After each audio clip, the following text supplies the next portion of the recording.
बजरंग दल को बजरंगबली से जोड़ दिया। और अब ढोल नगाड़े तो आप देख ही रहे हैं, लेकिन बजरंगबली के भेष में एक शख्स आपको नजर आ रहा है। ये एक मैसेज देने की कहीं ना कहीं कोशिश हो रही है कांग्रेस पार्टी की तरफ से कि बजरंगबली, चूंकि सफाई भी जबरदस्त फिर दी थी, 3 से 4 दिन तो कांग्रेस पार्टी ने अपनी सफाई में ही लगा दिए थे। जब बजरंग दल को बैन किए जाने का मुद्दा बीजेपी ने बजरंगबली से जोड़ दिया था, कहा उसके बाद हम जहां अगर हम जीतते हैं तो सभी जगहों पर बड़े बड़े बजरंगबली के जो फोटोज हैं वो लगवाएंगे, बजरंगबली के मंदिर बनवाएंगे। ये तस्वीर आप देखिए, प्रियंका गांधी वाड्रा की ये तस्वीर। प्रियंका गांधी वाड्रा आपको तस्वीरों में नजर आ रही है, मंदिर पहुंची है। इससे पहले बोमई भी आज मुख्यमंत्री कर्नाटक के मंदिर पहुंचे थे, आशीर्वाद लिया था। और फिलहाल ये तस्वीरें आप देख रहे हैं प्रियंका गांधी वाड्रा की, मंदिर पहुंची है प्रियंका गांधी वाड्रा भी उत्साहित, जबरदस्त है कांग्रेस पार्टी, रिवाइवल के तौर पर इसे देखा जा रहा है कांग्रेस पार्टी के लिए। हमें सबसे पहले तो ये देखना होगा कि प्रियंका गांधी कौन से मंदिर पहुंची हैं। एक बुजुर्ग महिला है, प्रियंका गांधी के सर पर हाथ रख करके प्रियंका गांधी को आशीर्वाद दे रही हैं।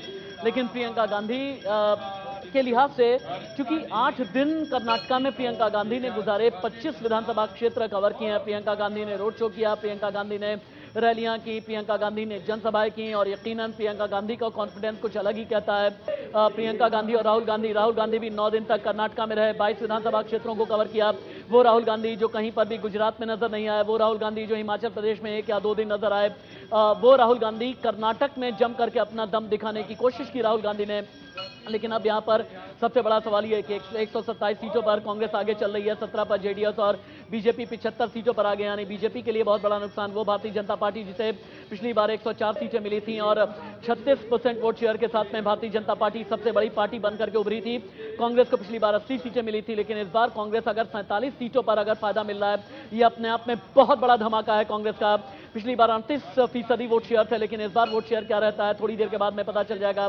जेडीएस के लिए बहुत बड़ा नुकसान, एचडी कुमारस्वामी, एचडी देवगौड़ा के लिए बहुत बड़ा नुकसान। लेकिन हाँ, 5 जो अदर्स हैं, इसमें जनार्दन रेड्डी ब्रदर्स, माफ कीजिएगा, रेड्डी ब्रदर्स की पार्टी 2 कॉन्स्टिट्यूंसी पर आगे चल रही है। ये प्रियंका गांधी की तस्वीरें अपने आप में बहुत बड़ी हैं, बहुत खास हैं, जहां पर एक बुजुर्ग महिला है। प्रियंका गांधी को यकीनन यहां पर लोग आए हुए हैं जो कांग्रेचुलेट कर रहे हैं, ये बता रहे हैं कि आपने लगभग 8 दिन गुजारे हैं, 25 विधानसभा क्षेत्र आपने कवर की है। और कांग्रेस ने इस बार मुंबई कर्नाटक, सेंट्रल कर्नाटक, ओल्ड मैसूरू और जो कोस्टल कर्नाटक है वहां पर बहुत ज्यादा मेहनत की है और इसके नतीजे भी नजर आ रहे हैं। तटीय क्षेत्र की जो 19 सीटें हैं वहां पर भी कांग्रेस आगे चल रही है। ओल्ड मैसूरू में भी कांग्रेस 27 सीटों पर आगे चल रही है, 66 में से 27 सीटों पर कांग्रेस आगे चल रही है। किश्तवाड़ भी बिल्कुल, ये तस्वीरें तो खास हैं ही, लेकिन एक और बड़ी खबर बता देते हैं जो कि बिहार से आ रही है। पटना पहुंचे हैं बागेश्वर धाम सरकार धीरेन्द्र शास्त्री, बड़ी खबर आपको बता रहे हैं। धीरेन्द्र शास्त्री, जिनका विरोध जबरदस्त पहले से ही हो रहा था, पटना पहुंच चुके हैं बागेश्वर धाम के धीरेन्द्र शास्त्री। एयरपोर्ट पर धीरेन्द्र शास्त्री का भव्य स्वागत हुआ है। तेज प्रताप यादव ने खुली चुनौती दी थी और अब जानकारी मिल रही है कि धीरेन्द्र शास्त्री पटना एयरपोर्ट पहुंचे जब, तो उनका भव्य स्वागत हुआ। तस्वीरें भी आप देखिए किस तरह से एयरपोर्ट पर ही जो उनके समर्थक हैं वो पहुंच गए। भारी भीड़ लोगों के एयरपोर्ट के बाहर ही नजर आई। धीरेन्द्र शास्त्री का आज से लेकर 17 तारीख तक बिहार की राजधानी पटना में कार्यक्रम रहने वाला है और धीरेन्द्र शास्त्री ने एयरपोर्ट पर उतरते ही कहा कि हम यहां पर हिंदू मुस्लिम करने नहीं बल्कि हिंदू हिंदू करने आए हैं। धीरेन्द्र शास्त्री की तरफ से ये बात कही गई। वापस लौटेंगे कर्नाटक के नतीजों का जिक्र हम कर रहे हैं। देखिए, बड़ी जीत यहां पर कांग्रेस पार्टी की फिलहाल नजर आ रही है। इससे पहले प्रियंका गांधी वाड्रा की तस्वीरें, ये तस्वीरें हमने आपको दिखाई थी। खास मेहमान भी हमारे साथ जुड़े हुए हैं, उनका भी रुख कर लेते हैं। लेकिन इससे पहले एक बड़ी खबर मिल रही है, वो बता देते हैं अपने दर्शकों को। और बड़ी खबर यह है कि रुझानों में कांग्रेस पार्टी बहुमत का आंकड़ा छू चुकी है, उससे कई ज्यादा आगे निकल चुकी है। कांग्रेस ने बहुमत का आंकड़ा पार कर लिया है। रुझानों की अगर बात करें तो फिलहाल 76 सीटों पर बीजेपी है, इसके अलावा कांग्रेस पार्टी बढ़त बनाए हुए है। आश्वस्त हैं कि वो लोग इस बात को समझ रहे हैं, जानते हैं कि कर्नाटक का जो विकास है वो डबल इंजन सरकार के द्वारा ही होगा, भारतीय जनता पार्टी के द्वारा है। कांग्रेस केवल उसको एटीएम की तरह यूज करना चाहती है कि ताकि 2024 के इलेक्शन को फाइनेंस कर सके, जिस तरह से वो अपने काम कर रही है। जेडीएस नेता एचडी कुमारस्वामी कह रहे हैं कि हमारी पार्टी छोटी है लेकिन 30 से 32 सीटें एग्जिट पोल में नजर आ रही है। हम सब चाहते हैं विकास हो, तो विकास कौन कर सकता है? डबल इंजन सरकार ही विकास कर सकती है। और जब प्रदेश सरकारें केंद्र सरकार के साथ मिलकर काम करेगी तो जन कल्याणकारी योजनाओं का पेनिट्रेशन जिस तरह कर्नाटक में है, प्रधानमंत्री किसान सम्मान निधि का पेनिट्रेशन कर्नाटक में 94% है और वही केरला में 56% है। तो यह जो डबल इंजन सरकार का जो नारा है हमारा, वो जनता समझती है और उसी के अनुसार वोट करेगी, हमें पूरा विश्वास है। पूर्व मुख्यमंत्री सिद्धार्थमैया के बेटे जतेंद्र साथ कर्नाटक में सरकार बनाएगी, विश्वास है? ये जंप द गन वाली बात है, अभी पता चल जाएगा जब रिजल्ट आएगा। कांग्रेस को उनके नेताओं का आपस में जो झगड़ा है वही पूरा नहीं निपटने वाला। जयराम रमेश ये भी कह रहे हैं कि इस बार हम जेडीएस के साथ कोलैब अलायंस के लिए जो है वो नहीं देख रहे हैं। अभी तो रिजल्ट आया नहीं है और उनकी आपस में सीट कुर्सी को लेकर खींचतान शुरू हो गई। अभी रिजल्ट आने दीजिए, भारतीय जनता पार्टी की वहां सरकार बनेगी। सियासत में हमेशा ही नैरेटिव चेंज होते रहते हैं। भारतीय जनता पार्टी का नैरेटिव एक ही है कि कर्नाटक का विकास अगर कोई कर सकता है तो फिर कर्नाटक का विकास डबल इंजन सरकार के जरिए होगा और कांग्रेस में मच जाएगी सिरपुटवल। टच पैनल स्टूडियो आपको फिर से मैं लेकर के चलता हूं और टच पैनल स्टूडियो आपको यह बताएगा कि उत्तर प्रदेश के निकाय चुनाव में आखिरकार क्या चल रहा है। टच पैनल स्टूडियो के जरिए आप जान लें। निकाय चुनाव यानी लोकल बॉडी इलेक्शंस, जहां पर नगर निगम की 17 सीटें हैं। पिछली बार 16 सीट हुआ करती थी, इस बार 17 सीटें हैं। जितने भी यूपी इलेक्शंस की जितनी भी ब्रेकिंग न्यूज है, ब्रेकिंग न्यूज सेंटर यानी टच पैनल स्टूडियो में एक एक करके मैं आपको बताता हूं, दिखाता हूं। जो पहली खबर आ रही है वो ये कि यूपी निकाय चुनाव के रुझानों में भारतीय जनता पार्टी आगे चल रही है। नगर निगम की 17 में से 14 सीटों पर 16 सीट पर, माफ कीजिएगा, यानी मेयर जो हैं, कुल 17 मेयर होते हैं उत्तर प्रदेश के अंदर, वहां पर 16 मेयर सीट पर भारतीय जनता पार्टी आगे चल रही है। एक पर समाजवादी पार्टी आगे है। हालांकि बीच बीच में ये रुझान तब्दील भी हो रहे हैं, कभी एक पर एसपी आगे है, कभी एक पर बीएसपी आगे है। वहीं जो नगर पालिका होती है, देखें आप, बीजेपी 15 पर आगे, एक पर एसपी आगे और एक पर बहुजन समाज पार्टी आगे चल रही है। इससे पहले 16 मेयर हुआ करते थे और 16 मेयर्स में से जो 14 मेयर थे पिछली बार, यानी पिछली बार के चुनाव में भारतीय जनता पार्टी के रहे हैं। और आप देखें भारतीय जनता पार्टी के खेमे में, ये भारतीय जनता पार्टी के खेमे नहीं बल्कि कांग्रेस के खेमे में ये जश्न मनाया जा रहा है। भारत माता की जय के नारे भी लगाए जा रहे हैं, बजरंग बली की जय भी कहा जा रहा है। दिल्ली कांग्रेस दफ्तर की ये तस्वीरें आ रही हैं। हालांकि खबर ये आ रही है कि थोड़ी देर के बाद में यहाँ प्रियंका गांधी भी पहुंचने वाली हैं, राहुल गांधी पहुंचने वाले हैं। और इस वक्त जितने भी, सबसे बड़ी चीज यह है कि जो कांग्रेस के संभावित जीतने वाले कर्नाटक के जो विधायक हैं, उन सभी को यह कह दिया गया है कि आप सभी एकजुट होकर के बेंगलुरु में आए। बेंगलुरु में एक बड़ी मीटिंग की जाएगी, उसके बाद फिर जो नेता चुना जाएगा, विधायक दल का जो नेता चुना जाएगा, जिसे बोलते हैं ना फर्स्ट एमंग इक्वल्स, तो जो नेता चुना जाएगा वही फिर उसके बाद मुख्यमंत्री बनेगा। सवाल बड़ा यह है, मुख्यमंत्री होंगे सिद्धारमैया, मुख्यमंत्री होंगे डीके शिव कुमार या फिर कोई और इन तस्वीरों में बड़ी जान है। आप पीछे देखें, पीछे ये लिखा हुआ है कि कर्नाटक में जीत की हार्दिक बधाई, लोकसभा में कांग्रेस आई। ये बजरंग बली का हुलिया बना करके कांग्रेस दिल्ली कांग्रेस का जो हेडक्वार्टर है वहां पर पहुंचे हुए हैं। और जैसा कि मैंने थोड़ी देर पहले कहा कि रात भर यकीनन पवन सुत को कांग्रेस याद करती रही है।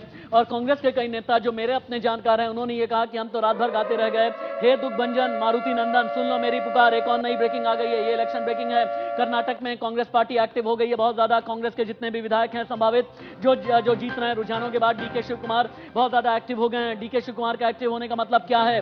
क्या डीके शिव कुमार सीएम का फेस होंगे? कांग्रेस ने कर्नाटक में एक बहुत बड़ी मीटिंग बुला ली है। मीटिंग में होंगे मल्लिकार्जुन खड़गे, मीटिंग में होंगे डीके शिव कुमार, मीटिंग में होंगे जगदीश शेट्टार। डीके शिव कुमार जो एक बहुत बड़े फंड रेजर कहे जाते हैं। डीके शिव कुमार, कांग्रेस ने कर्नाटक में हेलीकॉप्टर बुक कर दिए हैं ताकि जितने भी विधायक हैं इन्हें एक साथ में लेकर के आया जाए बेंगलुरु में ही। कहीं ऐसा ना हो कि विधायक, क्योंकि हिंदुस्तान की राजनीति में एक बात पिछले कई दशकों में देखी गई है ना कि हॉर्स ट्रेडिंग का जब खतरा रहता है, और हॉर्स ट्रेडिंग के खतरे से बचते हुए कांग्रेस अभी फिलहाल, चूंकि कहते हैं ना कि जो दूध का जला होता है माठा भी फूक फूक करके पीता है, वही हाल अभी कांग्रेस का है। कांग्रेस बिल्कुल भी अपने हाथ जलाना नहीं चाहती। जितने भी विधायक हैं सभी को एकजुट रखने की कांग्रेस की कोशिश है। यही एक वजह है कि कांग्रेस के जितने भी जीतने वाले विधायक हैं उन्हें बेंगलुरु बुलाया गया है। अभी की बड़ी खबर इस वक्त की बिग ब्रेकिंग, रुझानों के बाद डीके शिव कुमार बहुत ज्यादा एक्टिव हो गए हैं। डीके शिव कुमार एक बेहतर इलेक्शन मैनेजर कहे जाते हैं। डीके शिव कुमार के बारे में यह कहा जाता है कि अगर कहीं पर भी बगावत होती है, कहीं पर भी रिबेलियन तैयार होते हैं, तो उनसे निपटने के लिए डीके शिव कुमार को वैसे भी एक्टिव कर दिया जाता है। डीके शिव कुमार से सेंट्रल लीडरशिप अक्सर ही बहुत खुश रहती है। डीके शिव कुमार एक ऐसे पॉलिटिकल फंड रेजर हैं कांग्रेस के लिए जो इकोनॉमिकली भी कांग्रेस के लिए बहुत ज्यादा फायदेमंद साबित होते रहे हैं। कर्नाटक का एक बहुत बड़ा चेहरा है डीके शिव कुमार। सिद्धारमैया, जगदीश शेट्टार, मल्लिकार्जुन खड़गे, ये 4 चेहरों के जरिए लिंगायत, वोकालिगा, दलित, इन तीनों ही वोट बैंक को साधा गया है। और कहते ही हैं कि मुसलमान वोट बैंक भी एकजुट होकर के कांग्रेस के साथ में आ गया है। यह कांग्रेस के लिए बहुत बड़ा फायदे का सौदा साबित हुआ है।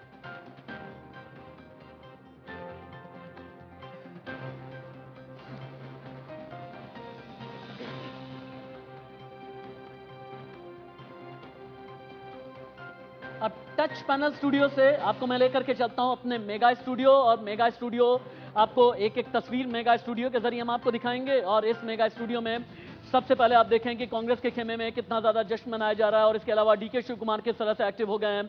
मल्लिकार्जुन खड़गे ने भी मीटिंग बुला ली है, यानी सेंट्रल लीडरशिप की मीटिंग। और इन तस्वीरों में आपको बजरंग बली का भेष बदले हुए एक कांग्रेसी कार्यकर्ता नजर आ रहा है, जहां पर हाथ में गदा लिए हुए हैं, और यह बताने की कोशिश कि बजरंग बली का आशीर्वाद रहा। कांग्रेस ने अपने मैनिफेस्टो में यह कहा था कि बजरंग दल पर बैन लगा देंगे। उसके बाद प्रधानमंत्री नरेंद्र मोदी जितने भी चुनावी रैलियां की, जितने भी चुनावी रोड शो किए, प्रधानमंत्री ने यह कहा कि उन्हें तो मेरे जय बजरंग बली के नारे से भी डर लगता है। मल्लिकार्जुन खड़गे जिन्होंने प्रधानमंत्री को लेकर के यह भी कह दिया कि सांप जैसे हैं प्रधानमंत्री, और बहुत ज्यादा विवादित बयान दिया था। डाल देंगे। अब 2013 वर्सेस 2018 मतदान प्रतिशत, किसे कितने वोट परसेंटेज मिले थे, एक बार कंपैरेटिव स्टडी, एक बार रिलेटिव स्टडी, वो भी आप देख लें, जिसके जरिए आप एक आंकड़ा, एक वो कंपैरेटिव स्टडी, एक तुलनात्मक अध्ययन कर पाएंगे कि 2013 में क्या हुआ, 2018 में क्या हुआ, 2023 में संभावित क्या क्या हो रहा है। 2013 में मतदान प्रतिशत में किसे कितने परसेंट वोट मिले, ये आपकी टीवी स्क्रीन पर है। 2018 में किसे कितने परसेंट वोट मिले हैं।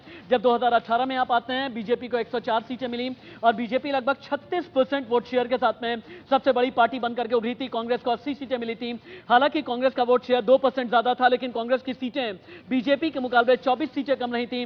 कांग्रेस को 38% वोट शेयर मिले थे, और जेडीएस के खाते में गई थी 37 सीटें, और जेडीएस को मिले थे लगभग 18.3% वोट बैंक, जो जेडीएस का रहा। एचडी कुमारस्वामी, एचडी देवगौड़ा दो ऐसे नेता हैं जो अपने आप को किंग मेकर की भूमिका में देखते रहे हैं। कर्नाटक की राजनीति में 3 बार मुख्यमंत्री के तौर पर सपना देखा, 3 बार सरकार में आए, 2 बार कांग्रेस के साथ में सरकार बनाई, और भारतीय जनता पार्टी की भी सरकार में साथ में रहे, लेकिन कभी भी 5 साल की सरकार जेडीएस ने पूरी नहीं की, जब भी गठबंधन की सरकार बनाई है। अब आप आ जाएं लोकसभा चुनाव 2019 में भारतीय जनता पार्टी ने किस तरह से अपना दम दिखाया था और कितने परसेंट वोट बैंक मिले थे। लगभग 51% vote share Bharatiya Janata party का था। तब प्रधानमंत्री नरेंद्र मोदी के चेहरे पर, बीएस येदियुरप्पा के चेहरे पर भारतीय जनता पार्टी ने लिंगायत वोट, वोकालिगा वोट और कुर्बा वोट को अपने नाम किया था। इन 3 वोट बैंक का मतलब यह हो जाता है कि सीधे तौर पर एक जो बड़ी बेल्ट है, यानी सामान्य की 173 सीटें, एससी की 36 सीटें और शेड्यूल्ड ट्राइब की जो 15 सीटें हैं, उस पर अपना कब्जा जमा लिया था भारतीय जनता पार्टी ने, और जिनमें से वोकालिगा 11% हैं, 54 सीट पर बहुत प्रभावी कहे जाते हैं, और लिंगायत 14% हैं, जो 76 सीटों पर बहुत ज्यादा प्रभावी कहे जाते हैं। अभी तक के रुझान क्या कहते हैं, अब मेगा स्टूडियो के जरिए इस मेगा स्क्रीन में आप देखने वाले हैं कि अभी यानी शुरुआती 1.25 घंटे में नतीजे और रुझान क्या बता रहे हैं। क्योंकि ईवीएम भी अब ओपन हो चुका है, भारतीय जनता पार्टी काफी हद तक पीछे चली गई है। बीजेपी जिसे पिछली बार 104 सीटें मिली थी, इस बार बीजेपी लगभग आप मान करके चलें 78 से 80 सीटों पर अभी सिमटती हुई भारतीय जनता पार्टी नजर आ रही है। और बीजेपी का जो वोट शेयर है, एक एक करके लोकसभा चुनाव 2019 की मैं बात कर रहा था, लोकसभा चुनाव 2019 में जैसा मैंने कहा, जातियों के वोट बैंक में सोशल इंजीनियरिंग जम करके भारतीय जनता पार्टी की काम कर गई, और यही एक वजह है कि लिंगायत, वोकालिगा और कुर्बा वोट बैंक पूरी तरह से, और दलित भी भारतीय जनता पार्टी के साथ में चले गए थे। तस्वीरें एक बार फिर से आप देखें, कांग्रेस खेमे में किस तरह की हलचल है, किस तरह जश्न मनाया जा रहा है। हर किसी को इंतजार है कि क्या प्रियंका गांधी पहुंचेंगी या फिर नहीं। प्रियंका गांधी, राहुल गांधी लगभग 3 हफ्ते तक कर्नाटक में रहे और भारत जोड़ो यात्रा में रोड पर ही अपना दम दिखाया। यानी अब एक नैरेटिव यकीनन यहां से कांग्रेस का रहेगा, क्योंकि राहुल गांधी ने कहा था ना कि नफरत के बाजार में मोहब्बत की दुकान खोलने आया हूं। कांग्रेस यहां से यह कहेगी मोहब्बत की पहली दुकान कर्नाटक में खुल गई है, लेकिन सवाल बड़ा यह है क्या इतना ही नैरेटिव 2024 में भी काम आएगा। यह नैरेटिव एके शायद बेहतर बता पाएंगे, एके, क्योंकि कांग्रेस का नैरेटिव यही रहा है कि नफरत के बाजार में मोहब्बत की दुकान खोलने आया हूं। लेकिन यहां पर तो इलेक्शन होता है, और इलेक्शन में दुकान नहीं होती है। इलेक्शन में जनादेश होता है, इलेक्शन में लोकतंत्र होता है, इलेक्शन में वोट बैंक होते हैं, इलेक्शन में सोशल इंजीनियरिंग होती है। कि नहीं राशिद, आपने ठीक कहा। अगर इतने बड़े रुझानों के साथ कांग्रेस इतनी बड़ी विक्ट्री लेती है तो दुकान तो क्या, मैं तो बोलूँगा कि पूरी की पूरी शॉपिंग मॉल खुल गई है। अब एक चीज़ और देखना है कि शाम को जब सारे रिजल्ट आ जाएंगे, जेडीएस वगैरह जो किंग मेकर की आपने बात की, तो मॉल, शॉपिंग मॉल तो खुल गया है, लेकिन उसके ऊपर पता चला बाद में कब्जा किसी और ने कर लिया है। ये होता रहा है और कर्नाटक में तो हुआ ही था। आप ये मान के चलिए कि सबसे कम सीट जिसने पाई थी पिछली बार वो चीफ मिनिस्टर बन गए। एक फैक्टर जो रिस्क फैक्टर है, यहाँ पे रिस्क फैक्टर को एनालाइज करना चाहिए। डीके शिव कुमार के ऊपर सेंट्रल कमांड की जो टीम है कांग्रेस की, लगता है वरदहस्त है, हाथ है। डीके शिव कुमार अनडाउटली, मैं अभी से ये बोल सकता हूं कि फर्स्ट प्रेफरेंस होंगे, वो डिक्लेयर कर दिए जाएंगे। सवाल ये है कि इसके पहले जो वहां पे मुख्यमंत्री थे कांग्रेस के, जो अपने दम पे वहां पे नेता बने हुए हैं, क्या वो इस सेक्रीफाइस को, हाँ, इस सेक्रीफाइस को वो करेंगे, एक्सेप्ट कर लेंगे कि भाई उनकी तो पूरी राजनीति खत्म हो गई? तो कहीं ऐसा ना हो कि ये एक रिस्क फैक्टर में डेवलप हो जाए। एक आते हैं आपके पास फिर से वापस, लेकिन अभी तक के रुझान क्या बताते हैं? अरविंद सर, मैं आपके पास इससे पहले चलूं और ये जानूं कि जो भी सीएम बनेगा लिंगायत समुदाय का होगा, वो कालिका का होगा, कुरबा का होगा या फिर किसी और जाति का होगा, उससे पहले आप ये देख लें कि कितनी सीटों पर कौन अभी तक आगे चल रहा है। लगभग मान करके चलें कि 1 घंटा 50 मिनट, पौने 2 घंटे के आसपास के ये रुझान हो गए हैं और इनमें से बीजेपी 85 सीटों पर आगे चल रही है, कांग्रेस 114 सीटों पर आगे चल रही है। 85 का मतलब सीधे तौर पर यह हो गया कि 19 सीटों का नुकसान भारतीय जनता पार्टी को होता हुआ नजर आ रहा है। और अगर कांग्रेस 114 सीट पर आगे है, यानी 34 सीटों का फायदा सीधे तौर पर हो रहा है। एक और अपडेट, 84 से 85 यह आंकड़ा तब्दील हो गया है। 85 सीट पर अभी भारतीय जनता पार्टी, 83 माफ कीजिएगा, कम हो गया है।